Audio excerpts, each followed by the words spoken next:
Hello everyone, welcome to another podcast. My name's Ben Lister. Today's podcast is episode 21 of the podcast radio show with the legendary Bernie Clifton. We chat a bit about his comedical career, so yeah, here we go. Hope you enjoy it. And I'll talk to you on the other side.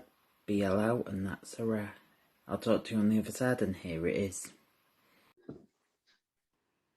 Hello everyone, it's 2021.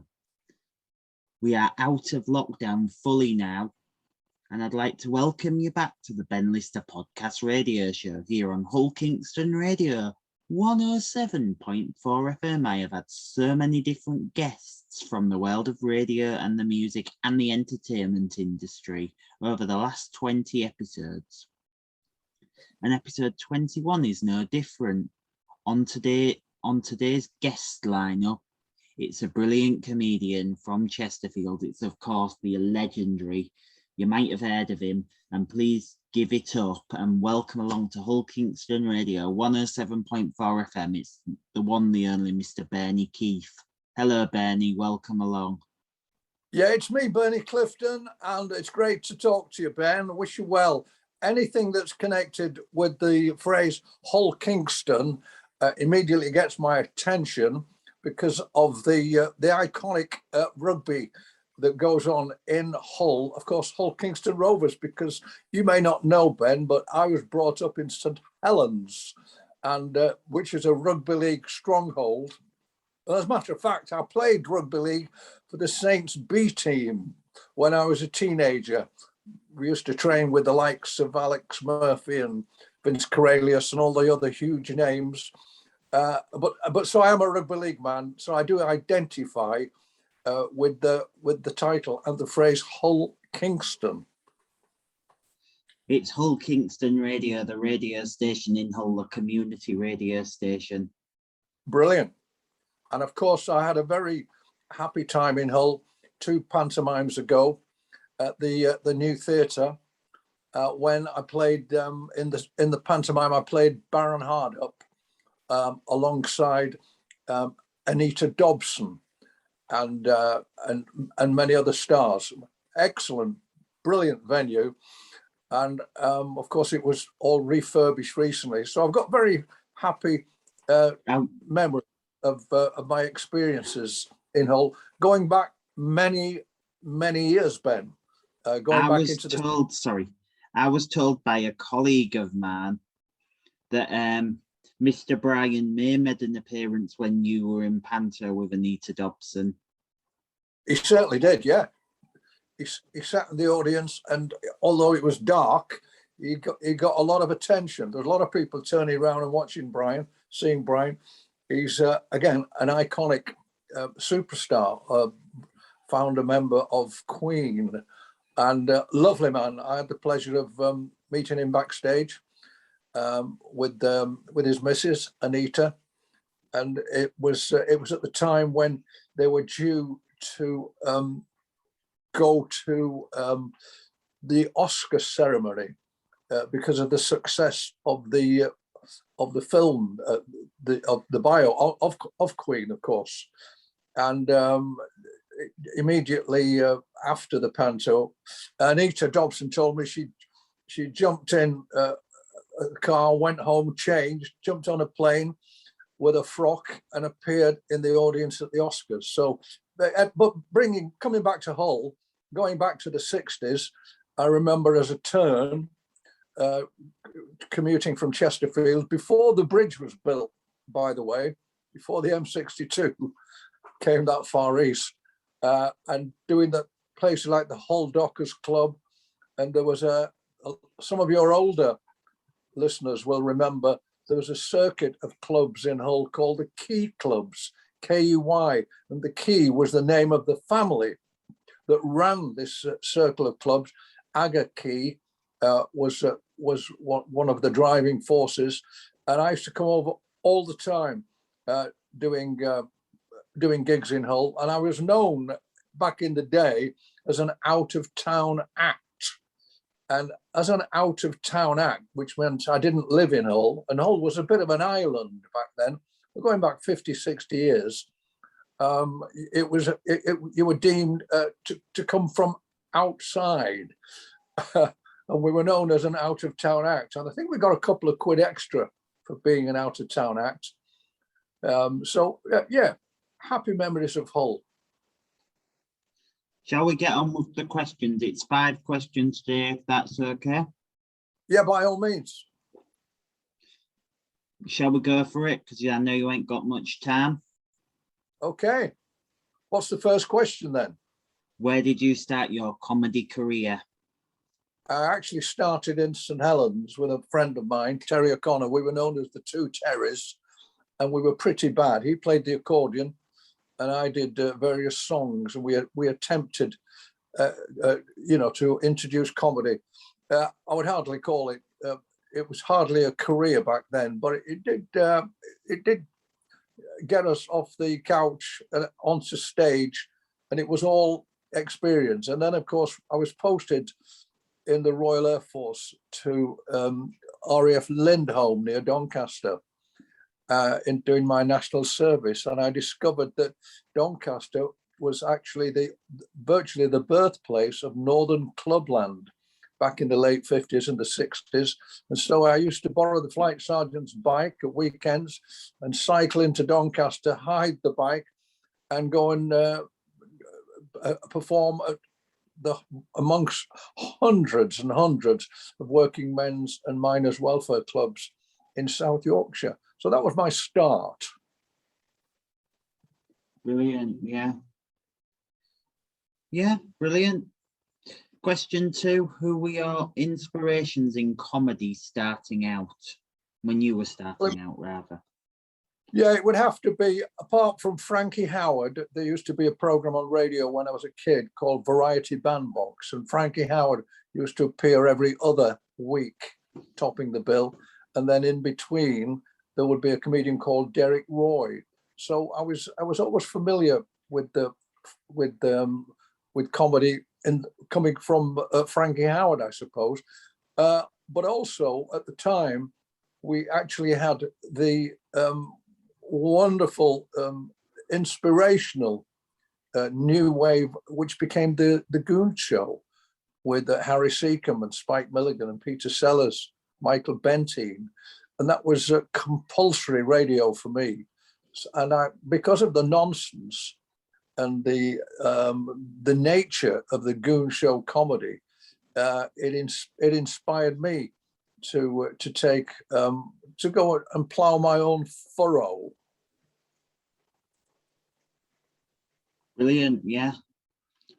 Question 3, what is your favorite part about being a comedian?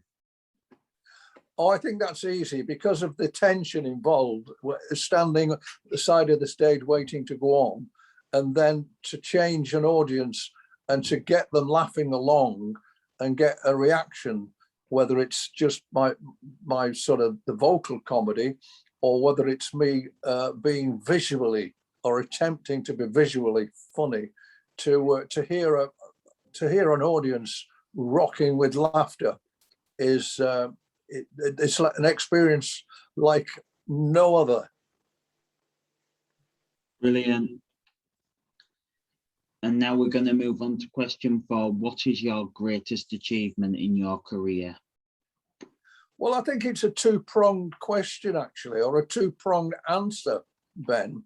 I was probably the peak of my career was when I was picked to appear in the Royal Variety Show in front of the Queen. And it was only like an 8-minute spot, but it changed my life. It just sort of launched me into another division of show business. I'd worked very, very hard. At the time it happened, I'd been what we say is a turn for virtually more than 20 years. So, and that for me was a marvelous achievement. And to get the Queen, to hear that the Queen was in tears of laughter, was an amazing experience. And then the other prong to my answer, of course, is to make it as far as Las Vegas. 2 years ago, we did a series called Last Laugh in Vegas, and I was one of company of veteran performers who were taken to Las Vegas, all lived in a house together, and then fortunately had a standing ovation in front of a Las Vegas audience.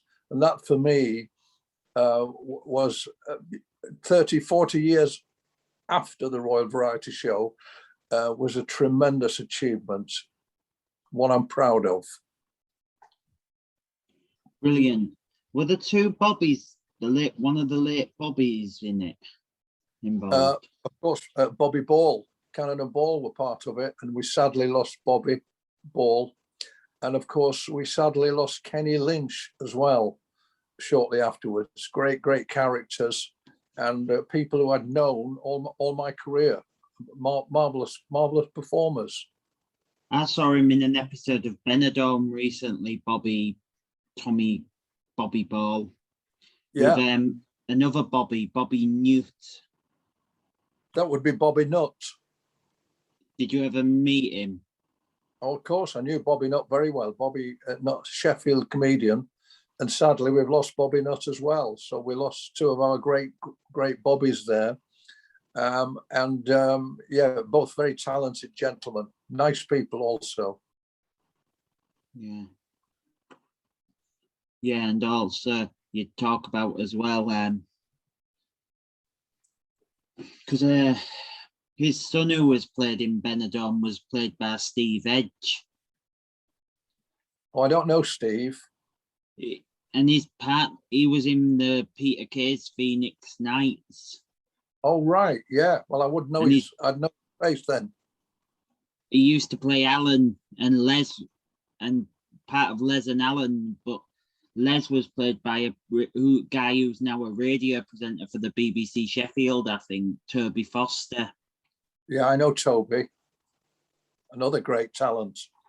I never knew he was in Phoenix Nights until I had to re-watch it. Yeah, he was a drummer, Toby. Yeah. Have you ever met anyone else who was in Phoenix Nights? No, apart from Peter Kay himself. I was part of Peter's video of the Amarillo, which amazingly was #1 in the charts for 7 weeks. And I performed in that along with Keith Harris and Orville. Again, you tend to forget, but I would never forget the experience. And of course, being alongside Peter Kay. And Tony Christie himself made a cameo in that video. Yeah, I know Tony as well. We go back, Tony and I, back into the 60s. I actually worked the Hull Dockers Club with Tony Christie in the late 60s. And he let me use his sound equipment. I was very grateful for that. Yeah, I also, as I say, because Bobby Newt was so funny, and also you have Ted Robbins as well. Yeah, great names and great talents, Ben. Yeah. And Peter Kay, wow, what a comedian.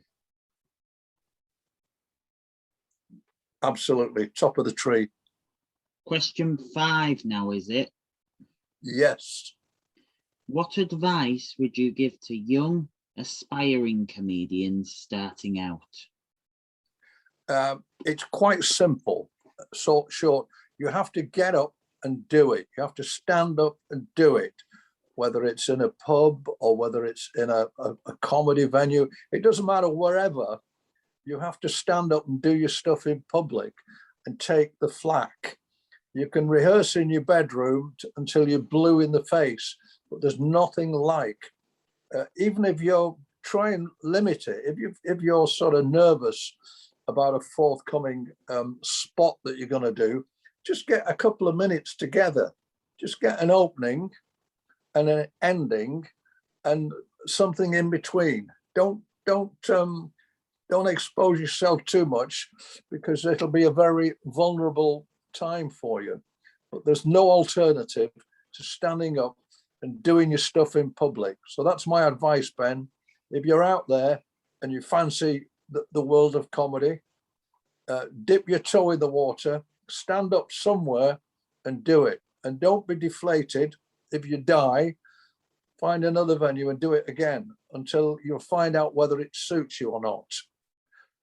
Don't think about it. Put something together, get up and do it.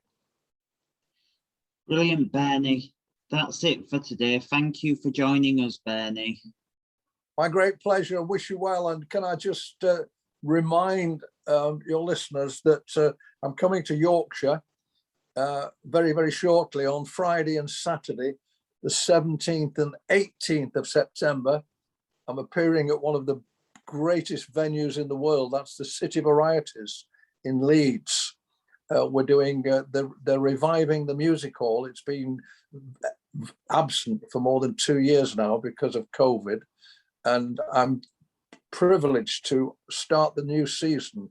So Friday night, the 17th of September, and then Saturday afternoon, the 18th, I'll be there with a wonderful cast, great performers, and a great show, the City Varieties in Leeds. Brilliant. Thanks for joining us. Do join me again for another Ben Lister podcast radio show here on Hull Kingston Radio 107.4 FM. Now please give it up for the one and only Bernie Clifton.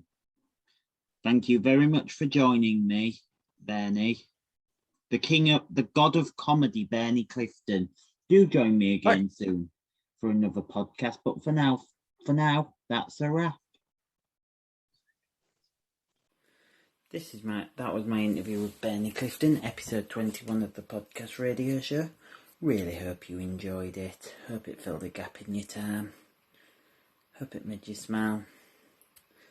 Yeah, well, two more uploads, 3 more uploads tonight. I'm gonna get the 2 interviews uploaded. The 2 interviews uploaded with Ian Collins and Phil Ray from my BLM Friends series, and I'm also tomorrow evening gonna try and get all my archive stuff out for you guys on my archive playlist. So yeah, that's all coming in the next few hours. So yeah, and thanks very much for watching, and that's a wrap.